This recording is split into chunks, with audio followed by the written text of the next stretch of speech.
번째 강의는 요한복음에 대해 꼭 알아야 할 10가지라는 제목으로 같이 나눠보겠습니다. 근데 그야 사실 제가 생각하는 세미나의 성격은 목회자님들을 돕고자 하는 겁니다. 그래서 오늘 세미나가 끝난 다음에 저에 대해서는 기억을 안 하시고 그 친구가 이름이 뭐였더라? 네? 무슨 멸자로 끝나는 것 같은데 그러나 목회 현장에서 성경을 이해하시고 가르치시고 또 주님과 성도님들을 섬기시는데 도움이 되는 부분이 있다면 그 자체로 너무나 만족스럽겠습니다. 그런데 주님을 사랑하고 알아가고 따라가는 데는 목회자와 평신도의 구분이라는 게 존재하지 않기 때문에 이 자리에 참석하신 모든 분들, 우리 성도님들, 또 신학생분들, 또 목회자분들 모든 분들에게 도움이 되시는 강의가 되기를 바라고 기대합니다. 오늘 제가 첫 번째 강의는 요한복음에 대해 꼭 알아야 할 10가지 이런 제목으로 같이 나누기 원합니다.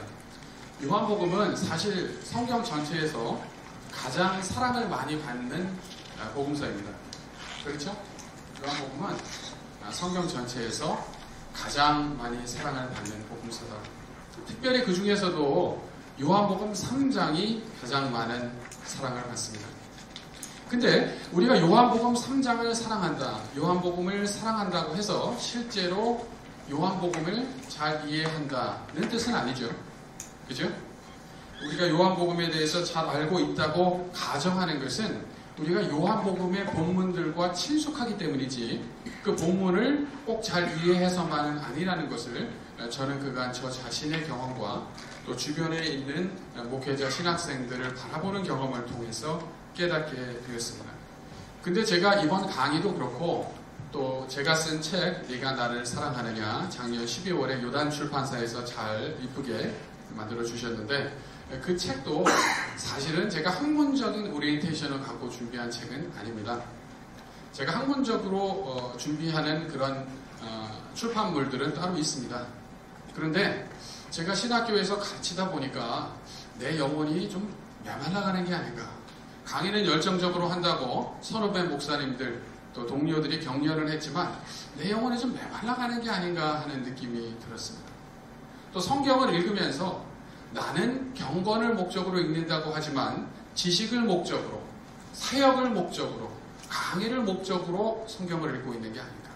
설교하기 위해서 성경을 읽고 또 강의하기 위해서 성경을 읽고 처음에 묵상으로 시작했는데 하다가 보니까 리서치가 되고 하다가 보니까 설교 준비가 되는 것을 경험을 했습니다. 그러다가 제가 2014년 가을부터 특별히 지역교회에서 강해 설교를 할 수 있는 기회들이 많이 주어졌습니다. 근데 그 시점부터는 한 본문을 정해서 충분히 헬라어로 읽으면서 묵상하기를 시작했습니다.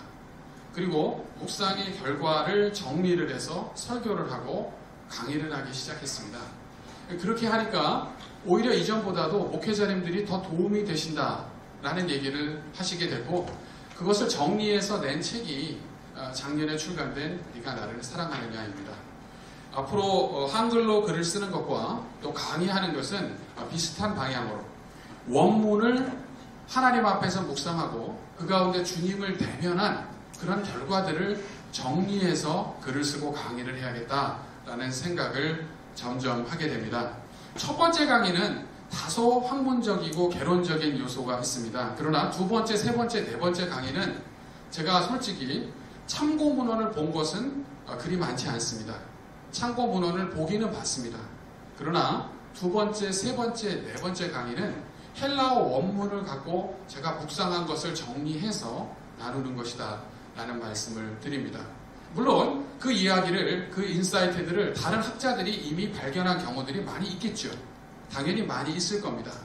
그러나 저는 적어도 거의 대부분의 것들을 제가 원문을 직접 묵상하면서 정리했고 그 정리한 것을 강의로 나눈다라는 말씀을 드리겠습니다.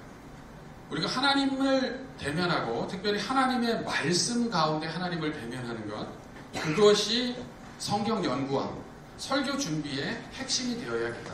오늘 강의의 핵심이 되어야겠다. 어떻게 하면 이걸로 책을 써볼까? 교수들은 그런 생각 많이 하거든요. 연구 실적을 내야 되니까 어떻게 하면 내가 책을 써볼까? 또 목사님들은 어떻게 하면 이거를 설교로 써먹어볼까? 설교를 해야 되니까.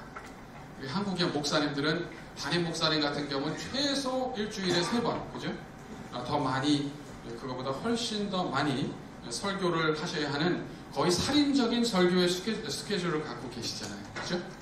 미국 목사님들은 일주일에 1번, 2번 설교하는데, 우리 한국 목사님들은 뭐 많이 하시는 분은 신방 설교까지 하면 10번에서 20번 하시는 경우도 비일비재하죠.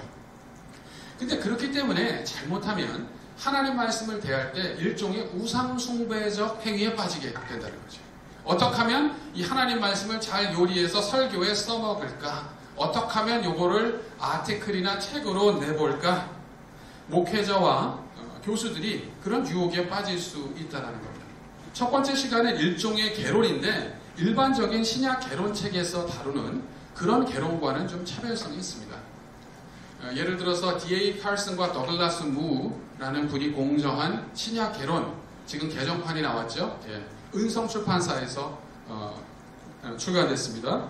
요단 출판사에서 출간이 됐으면 더 좋았을 텐데 아주 좋은 책인데 그 책이 아주 자세하게 일반적인 강의실에서 들을 수 있는 신약 개론을 다루고 있습니다. 또 그 외에도 여러 중요한 복음주의권의 신약 개론, 또 다양한 학자들에 의한 신약 개론 책이 있는데 저는 거기서 주로 다루게 되는 내용은 지금 다루지 않겠습니다. 뭐 책을 읽으시면 되는데 제가 그것을 반복할 필요는 없고요. 흔히 강의실에서 아니면 흔히 신약 개론 책을 읽으실 때 간과하기 쉬운 것들, 그러나 설교와 목회와 우리의 경건에 있어서 어떻게 보면 더 중요할 수 있는 그런 요소들에 대해서 다루도록 하겠습니다. 아까 말씀드린 대로 강의의 방향은 학문적인 논의보다는 현장에서 섬기시는 목회자님들과 성도님들에게 보탬과 도움이 되는 그런 강의를 하겠습니다. 저는 그런 목적을 갖고 왔기 때문에 혹시 하다가 조금 방향을 바꿔야겠다 그러면 바꿉니다. 저는 집에서도 아내와 아이의 말을 듣고 순간 바꾸는데 그것이 아주 체질화되어 있어서 강의하다가도 강의를 들으시는 분들에게 도움이 된다 그러면 순간 바꿉니다. 그러니까 혹시 꼭 이거에 대해서 좀 이야기를 해줬으면 좋겠다 이렇게 생각하시거나 조금 어떤 방향으로 하면 좋겠다 이런 얘기는 쉬는 시간에 해주시면 제가 또 최대한 가능한 대로 반영을 하도록 하겠습니다. 문제는 어쩔 때 두 분이 요청을 하시는데 그 요청이 상극이에요. 그럼 제가 그럴 때는 아무 행동도 취하지 않습니다. 그런 것은 이해를 해주시고요. 그런 경우는 제가 어떻게 양쪽을 다 반영하기는 어렵다는 그 점에 대해서는 사전 양해를 구합니다. 그래서 요한복음에 대해서 꼭 알아야 할 10가지 보겠습니다. 첫 번째는 You narrative다. 그래서 이 U라는 게 뭔가, 일단 왼쪽 시작하는 U라는 글씨를 쓸 때 이렇게 쓰죠. 그죠? 이 U라는 글씨를 쓸 때 이렇게 쓰는데 이 왼쪽에 시작하는 이 지점은 하늘입니다. 하나님 아버지 품입니다. 그리고 우리 U에서 이 가운데 밑에 이 가운데 부분이면서 아래 부분인 U의 이 가운데 지점은 성육하셔서 예수님이 사역을 하셨던 상황을 묘사하고 있는 겁니다.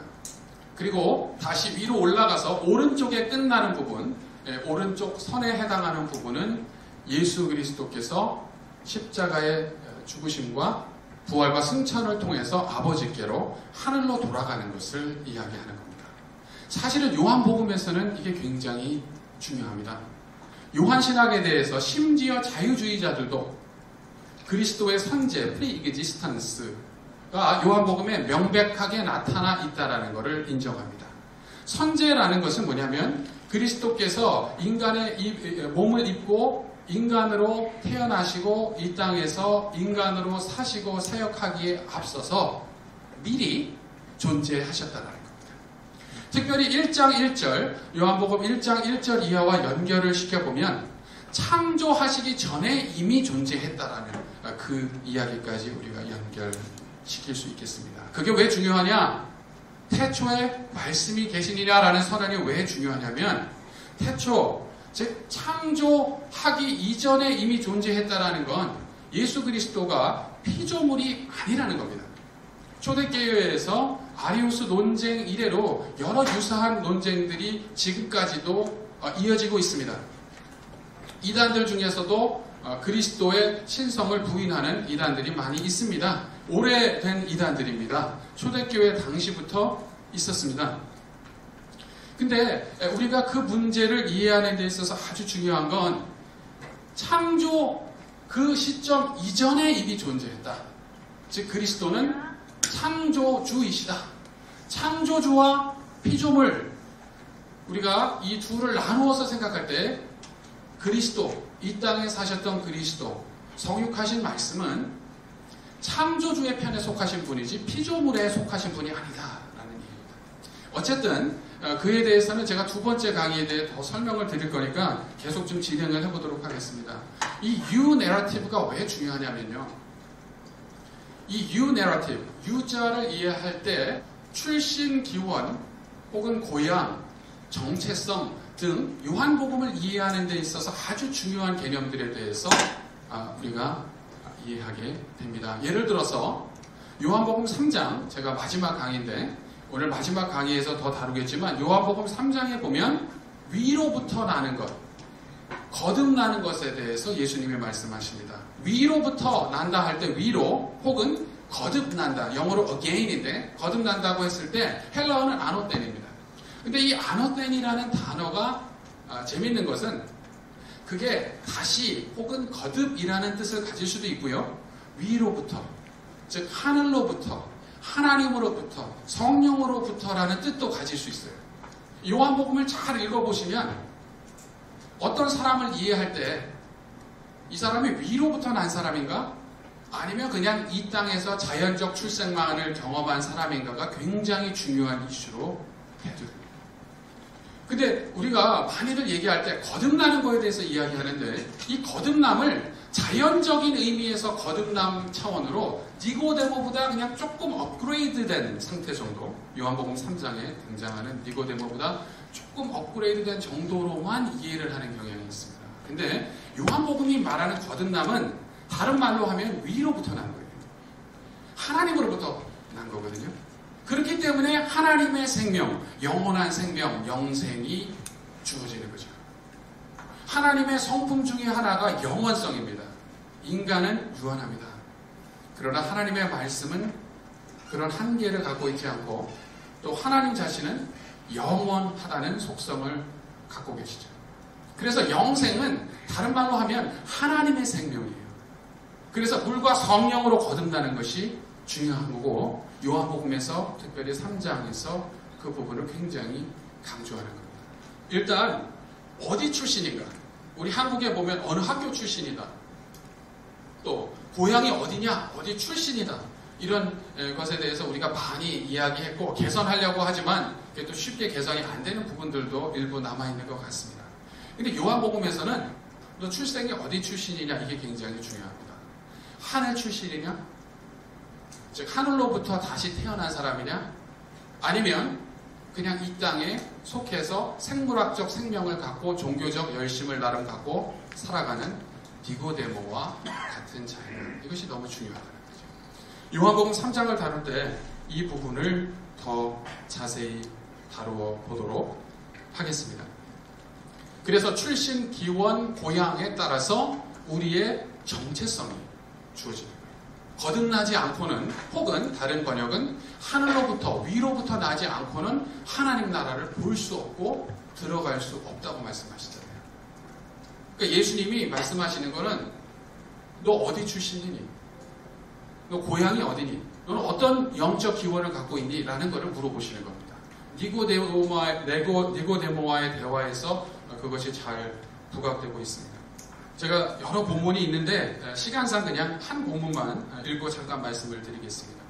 요한복음 1장 42절 데리고 예수께로 오니 예수께서 보시고 가라사대 네가 요한의 아들 시몬이다. 실제로 요한복음에 보면 어디 출신이다 아니면 아버지가 누구다 누구의 아들이다라는 표현이 많이 나와요. 그만큼 요한은 출신에 대해 관심을 가져요. 근데 그것으로 충분하지 않다는 겁니다. 하늘 출신이 돼야 된다는 거예요. 우리의 신앙생활이 하늘 출신 신앙생활, 목회도 하늘 출신 목회가 돼야 된다. 이 세상의 가치를 그냥 쫓아가면서 거기서 조금 더 나은 수준이 아니라 차원이 다른 거예요. 보면 저도 신학교 교수지만은 이게 제가 잘못하면은 디고데모처럼 되거나 디고데모를 양산해내는 게 잘하는 걸로 착각하거든요. 근데 예수님의 관점, 하늘의 관점에서 봤을 때 아무것도 아니거든요. 예수님이 책망하시죠. 네가 이스라엘의 선생인데 이것도 알지 못하냐. 이 땅의 것을 얘기해도 알지 못하면 하늘 것을 어떻게 이야기하냐.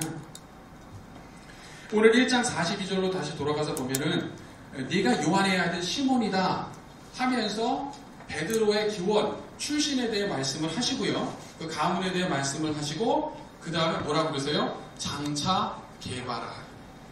그 출신, 오리엔테이션을 확 바꿔버리는 거예요. 하늘 출신으로 전환을 시키고 있는 것을 우리가 보게 됩니다. 그래서 우리가 좀 한번 생각해 봐야 되는 게 우리가 하고 있는 신앙생활과 우리가 하고 있는 교제와 우리가 하고 있는 말씀 연구와 기도와 우리가 하고 있는 목회와 사역이 또 저 같으면 신학교에서 가르치는 게 이게 하늘 출신을 하고 있는가 이 세상에서 하면서 거기다가 조금 종교성을 더해가지고 조미료 치듯이 해서 하고 있는가 라는 것을 한번 생각해 봐야 합니다. 이따가 4강에서도 좀 다룰 수 있으면 다뤄보겠습니다. 두 번째는 역시 뉴 내러티브입니다. 근데 제가 특별히 여기서 여행기사로서의 요한복음이라는 말씀을 좀 드리겠습니다. 실제로 공관복음에 대해서 우리가 여행기사다라는 얘기를 많이 하죠. 특별히 이제 공관복음의 중간 부분이 그렇습니다. 제가 마가복음이 제일 짧으니까 마가복음으로 얘기를 하겠습니다. 누가나 또 마태 유사합니다. 이 마가복음에 보면 처음 예수님이 1장 14절 정도부터 갈릴리에서 사역을 시작을 하시고요. 쭉 갈릴리에서 사역을 하세요. 8장 중반부까지. 그리고 나서 예수님께서 예루살렘으로 이동해 가시는 장면이 나옵니다. 그죠? 그리고 예수님께서 11장 1절에 예루살렘에 입성하셔서 예루살렘의 사역, 특별히 십자가 죽음과 부활의 사역을 완성하시는 것을 보게 되는데 아주 흥미로운 건 첫 번째 공간은 어디입니까? 첫 번째 지리적 공간. 마가복음, 마태복음, 그리고 누가복음에서 첫 번째 지리적 공간은 갈릴리입니다. 세 번째면서 마지막 지리적 공간은 어디입니까? 예루살렘. 두 번째 공간은요? 두 번째 공간은 모바일이에요. 무슨 말이냐면 두 번째 공간은 어떤 지정된 특정 지역에 국한되는 것이 아니라 예루살렘으로 올라가는 길, 십자가를 향하여 나아가는 길입니다. 그래서 이 여정 부분, 이 여행 부분을 잘 이해하는 것이 공관복음 이해에 굉장히 중요하다. 근데 저는 이제 공관복음과는 조금 다른 차원으로 요한복음을 이해해 보려고 합니다. 요한복음도 여행기사다. 어떤 여행기사냐? 아까 말씀드린 유의 여행기사입니다. 뭐냐면 예수님은 하늘에서 이 땅으로 여행을 하셨어요. 성육하셨어요. 이 땅에서 사역하시고 요한복음 14장 이하 고별 강화에 잘 나타나 있는 대로 아버지께로 돌아가신다고 말씀하시고 실제로 아버지께로 돌아가셨어요. 그래서 예수님의 여행기사로서의 요한복음이라는 차원을 생각해야겠는데 나아가서 제자조의 차원에서 이 여행기사를 이해해야 합니다. 뭐냐면 우리는 모두 감사하게 부모님 사이에서 어머님 뱃속에 임신되어 있다가 태어났습니다. 그죠? 그거는 우리가 모두 공유하는 겁니다. 흑수저, 금수저, 또 중간에 다양한 수저 논란들이 있을 수 있지만 그것은 우리에게 공통 부모입니다. 근데 요한이 이야기하는 건 우리가 사실 하늘로부터 다시 나야 한다라고 이야기합니다. 즉 우리 인생의 여정을 새롭게 시작해야 된다. 목사님들이나 성도님 중에 자기 생일이 예수님을 영접하고 신앙을 고백하고 침례를 받은 날 아니면 그 중에 어떤 하나로 실제로 그렇게 지키는 분들도 있죠. 제가 봤을 땐 성경적 근거가 상당히 있습니다. 다 그렇게 하시라는 게 아닙니다. 저도 그렇게 하지는 않지만 성경적 근거가 있어요. 우리는 다시 나야 돼요. 우리 여행을 다시 시작해야 돼요. 하늘로부터 나는 것, 회심, 성령으로 나는 것. 그것이 바로 여행을 시작하는 겁니다. 근데 우리가 신앙생활을 시작하고 예수님을 쫓아가면 점점 성숙해 가고 또 가야 하는데 그렇게 될수록 맡겨지는 일도 많고 또 때로는 고난의 양과 깊이도 증폭됩니다. 주님이 우리를 성숙해 하시는 과정에서 우리는 그렇게 주님을 쫓아갑니다. 예수님의 제자로서 십자가에 못 박히는 것 같은 경험을 부분적으로 할 때도 있죠. 그래서 이 유라는 걸 놓고 보면 유의 진짜 바닥에 와 있는 것 같은 그런 것을 경험합니다. 실제로 요한복음이 우리가 간과하기 쉬운 건데 예수님이 어떻게 배척받으셨나를 공간복음보다 더 아주 리얼하게 그리고 있습니다. 사실 13장 그 제자들의 발을 씻으신 그 13장 그 기사 앞에 부분까지 가장 부각되는 건 유대인들이 예수님을 배척했다. 예수님을 불신했다. 라는 겁니다. 근데 우리 역시 사역을 하고 살아가면서 그런 경험을 합니다. 그죠? 그러나 요한이 이야기하는 것처럼 우리는 십자가와 영광을 중첩시킬 수 있어야 한다라는 이야기를 잠깐 말씀드릴게요. 요한은 높이 들려야 한다라는 표현을 몇 번 씁니다. 이건 중의적인 표현이에요. 뭐냐면 예수님이 십자가에 달려서 올려지시는 것, 그것은 수치와 고난과 치욕의 상징이고 유대인의 관점에선 나무에 달린 자는 하나님께 저주를 받은 거잖아요. 신명기 말씀. 사도 바울이 갈라디아서 3장 13절에서 다시 인용을 하죠. 그래서 하나님께 저주받은 상징. 또 로마인의 관점, 로마인 이방인들의 관점에서 보면 입에 담고 싶지 않은 가장 잔인무도하고 치가 떨리는 그런 상황에 들어가는 것이지만 사실은 그게 천상 보좌에 등극하는 과정이라는 거죠. 그래서 그런 뜻에서 높이 들리우다. 승천의 과정이다. 아버지께 나아가는 과정이다. 그렇기 때문에 요한은 예수님이 십자가에 달리시는 장면을 아주 영광스럽게, 아주 영화롭게 그리고 있어요. 근데 이게 목회와 제자도에 있어서 시사하는 바가 많습니다. 목회 가운데 또 신앙생활 하는 가운데 십자가에 못 박히는 것 같을 때 그게 아버지께 나아가는 영화롭게 되는 과정이구나 라는 그런 퍼스펙티브를 우리가 요한처럼 가질 수 있어야 한다는 것이고, 나아가서 결국 우리의 여정은 하늘길이다. 요한복음 14장에서 예수님께서 하늘에 우리를 위한 처소를 준비하시면 다시 오셔서 우리를 그곳으로 인도한다고 하셨잖아요. 그래서 거기서 우리의 여행이 종착역을 발견하게 되는 것이고 발견해야만 하는 것이죠. 그래서 하늘로부터 땅, 또 땅으로부터 하늘이라는 여행 기사로서의 요한복음, 거기에 나타난 기독론과 제자도 또 목회론을 이해하는 것이 중요하다는 말씀 드리겠습니다. 세 번째는 요한이 중의법, 언어 유희를 많이 쓴다라는 겁니다. 예를 들어서 아까 말씀드린 대로 아노덴이라는 그 헬라어 단어는 위로부터라는 뜻도 있고 거듭이라는 뜻도 있어요. 근데 요한이 의도적으로 그 단어를 모호하게 씀으로써 양쪽의 의미가 함께 포괄되도록 하는 거죠. 또 성령이라고 했을 때 헬라어 단어 뭡니까? 푸뉴마죠. 푸뉴마. 예? 푸뉴마. 근데 푸뉴마라는 게 헬라어로 바람이라는 뜻도 있어요. 그래서 실제로 요한복음 3장에 보면 성령으로 태어난 사람은 마치 바람과 같다. 소리는 들리는데 어디서 와서 어디로 가는지 모르겠다 했을 때 사실 푸뉴마와 동의 어근을 가진, 영어로 카그니시라고 하죠. 동의 어근을 가진 동사가 쓰이는 겁니다. 그래서 우리는 성령과 바람이 두 개의 개별적 단어로 생각을 하기가 쉬운데 실제 헬라어를 보면 하나의 단어로 두 가지를 다 포괄하고 있다. 또 요한복음 프롤로그 1장 1절에서 18절 특별히 그 앞에 부분에 보면 빛이 어두움에 비쳤는데 어떻게 됐다고 그랬어요? 깨닫지 못했다. 그 깨닫지 못했다라는 동사도 이기지 못했다, 극복하지 못했다, 정복하지 못했다라는 뜻을 가질 수 있는 동사예요. 근데 깨닫지 못했다라는 뜻도 함께 가질 수 있는 거죠. 예수님이 오셨는데 이 세상이, 어두움의 세력이 예수님을 이기지 못했어요. 맞습니다.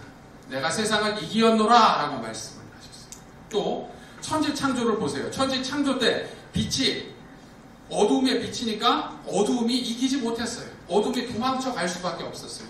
그런 뜻에서 이기지 못하다라는 뜻이 충분히 개연성이 있는 번역이고 해석이고, 근데 동시에 요한복음 1장 프롤로그 1장 1절에서 18절부터 시작해서 계속 나오는 것이 예수님에 대한 몰이해, 비판, 배척, 불신입니다.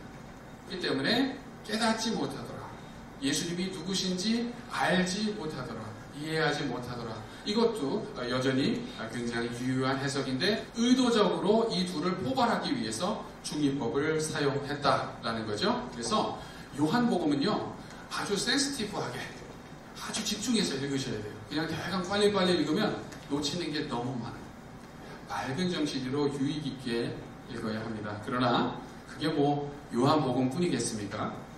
모든 하나님의 말씀이 우리가 집중해서 읽어야 하는 말씀입니다. 네 번째, 요한의 기독론. 요한의 기독론에 대해서 몇 가지를 이야기하겠습니다. 다시 말하면 예수 그리스도의 정체성, 그리고 예수님이 하신 일, 그러나 특별히 예수 그리스도의 정체성에 초점을 둘 수가 있겠습니다. 요한복음을 잘 이해하려면 예수님의 정체성에 관해 저자 요한이 얼마나 관심을 갖고 있는가, 우리가 그것을 깨달아야 합니다. 일단 예수님의 신성에 대해서 지시해주는, 암시해주는 표지들이 많이 있습니다. 우리가 운전을 하다 보면 표지판을 잘 봐야 됩니다. 물론 요즘은 GPS, 내비게이션이 있어서 안 그래도 되지만, 전에는 표지판을 정말 열심히 보지 않으면 길을 헤매기가 쉬웠습니다. 근데 요한복음을 읽어가는 데 있어서는 예수님이 누구신지, 예수님의 정체성에 관해서 알려주는 표지판들이 계속 나타나는데, 이 표지판들은 헬라어로는 단수는 세메이온, 복수는 세메이아, 그리고 우리 영어 성경엔 사인스라고 번역이 되어 있고, 한글 성경에는 보통 어떻게 번역되어 있어요? 표적들 아니면 표적으로 번역이 되어 있습니다. 그러니까 제가 다음의 사건들을 말씀드리는 거예요. 예수님이 물로 포도주를 만드신 사건, 2장 1절에서 11절. 그리고 관원의 아들을 고치신 사건, 4장 43절 이하. 연못에서 장애인을 고치신 사건, 5장 1절 이하. 오병이어의 사건, 6장 1절 이하. 물 위를 걸으신 사건, 6장 16절 이하. 소경으로 태어난 자를 고치신 사건, 또 나사로를 살리신 사건. 이렇게 요한복음 전반부에 보면 7개의 표적이 나타납니다.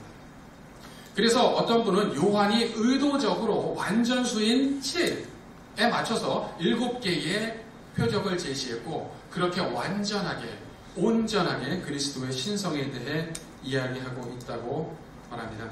그런데 또 다른 학자들은 예수님의 부활을 더해서 8개의 표적이 있다고 말하는데, 왜냐하면 저자 요한이 요한복음 후반부에도 표적에 대해 언급을 하기 때문에 그렇습니다.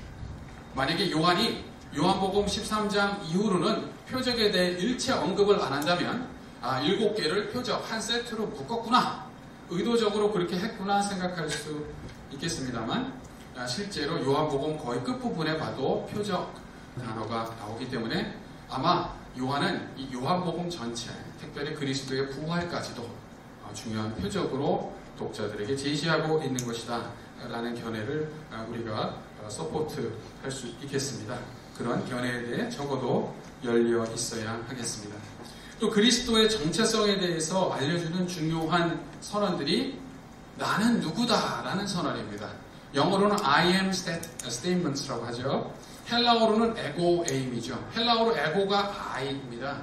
에이미가 am. 그래서 I am. 나는 누구다 라는 선언입니다. 근데 이 에고 에임이라는 게 중요한 게 이사야서 후반부에 보면 여호와 하나님에게 사용된 호칭이거든요. 여호와 하나님이 자신을 부르실 때, 선지자들을 통해 선포하는 메시지 가운데 자신을 호칭할 때 쓰신 것이 에고 에임입니다. 예수님이 그 에고에임이라는 호칭을 자신에게 썼어요.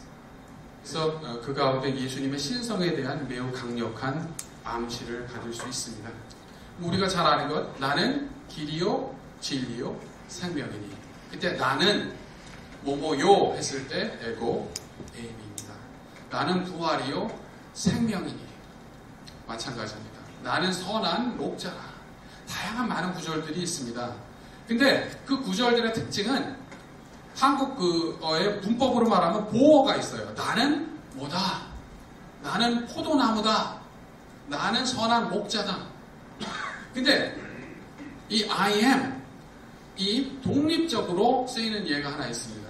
요한복음에 보면 아브라함이 태어나기 전부터 내가 있었다 했을 때 I am이 쓰입니다.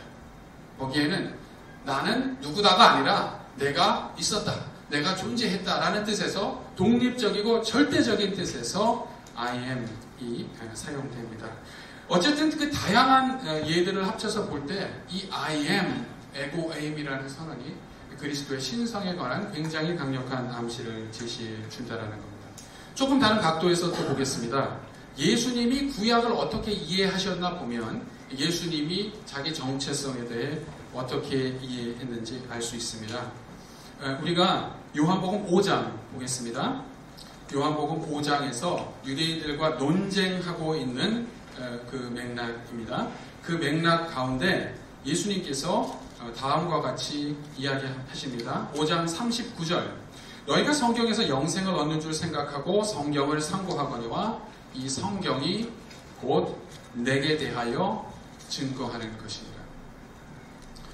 구약 성경을 말씀하시는 거죠. 근데 유대인적인 관점에서 구약 성경 중에도 만약에 구약 성경을 그 책의 한 부분을 통해서 전체를 지칭한다고 하면 모세의 율법을 이야기하겠죠. 모세 오경을 이야기하겠죠.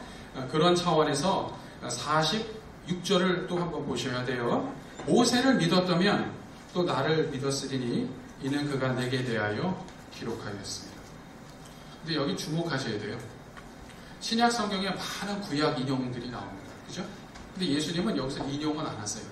뭐라고 말씀하시냐면 성경을 너희가 상고하거니와 이는 유대인들, 관원들, 바리새인들, 지도자들 특히 성경을 상고하거니와 이 구약 성경 전체가 나에 대해 증거한다.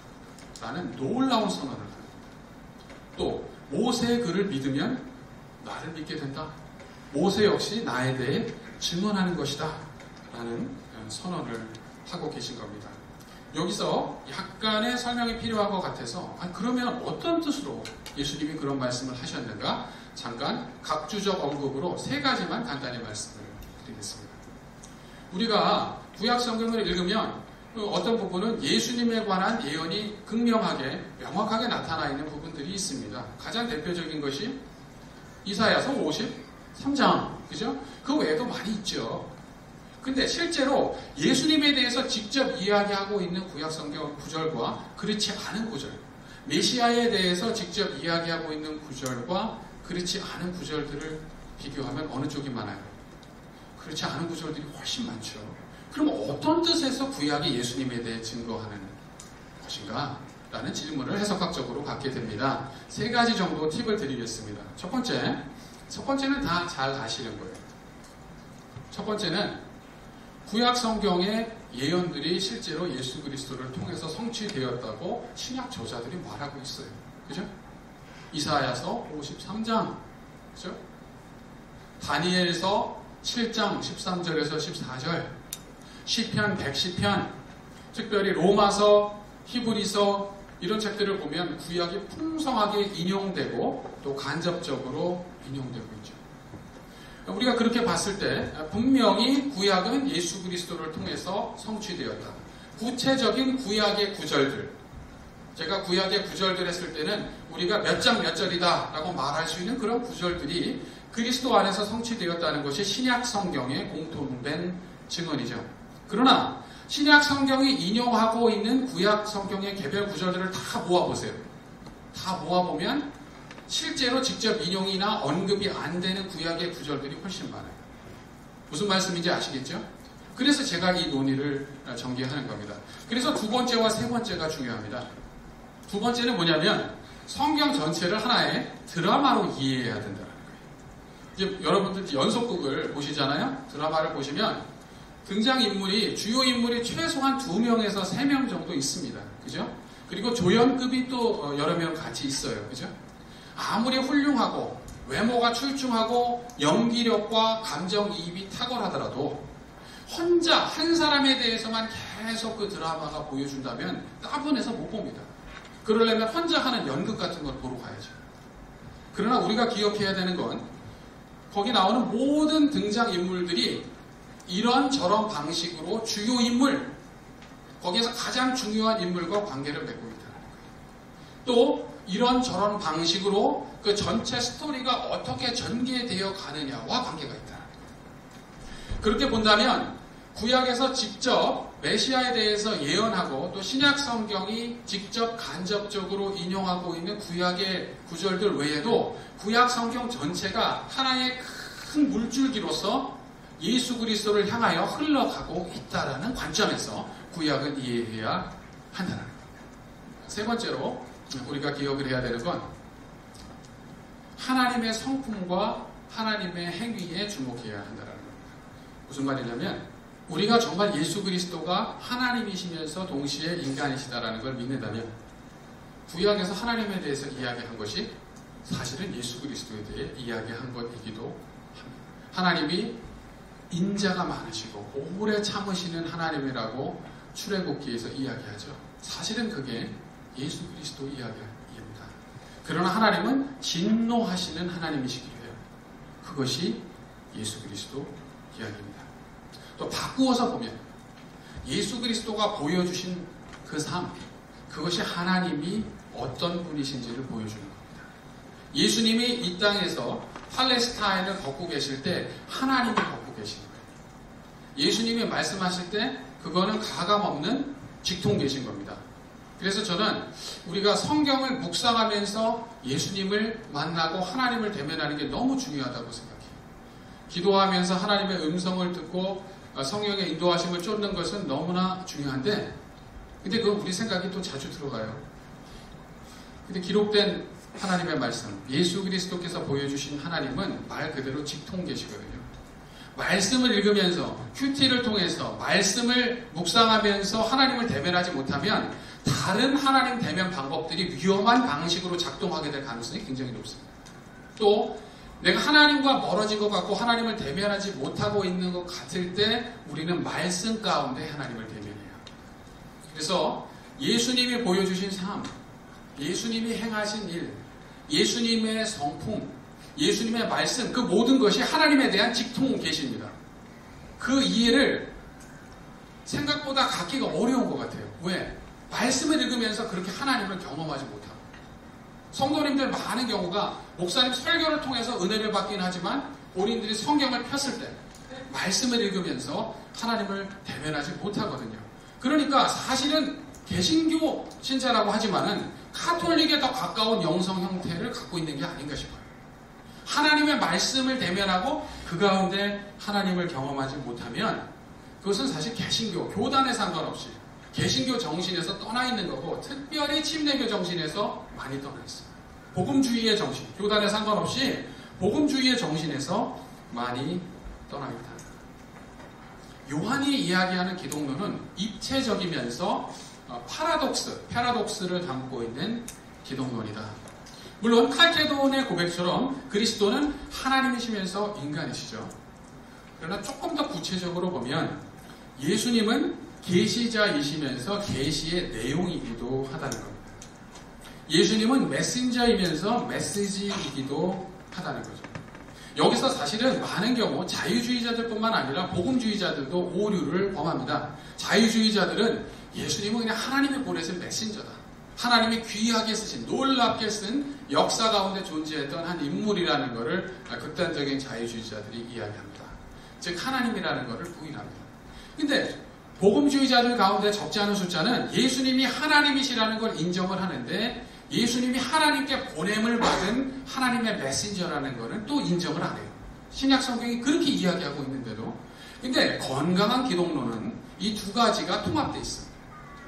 우리는 이렇게 말할 수 있습니다. 계시를 전해주는 분이면 계시의 전달자고 계시의 내용이 되고 핵심이면 계시의 내용과 핵심이지 어떻게 둘 다일 수 있냐? 거기에 신앙의 신비가 있는 겁니다. 구약 성경에는 왕, 제사장, 예언자들이 하나님을 대언했습니다. 하나님 대신해서 하나님이 어떤 분이신지를 보통 사람들에게, 이 땅에 살고 있는 사람들에게 보여줬습니다.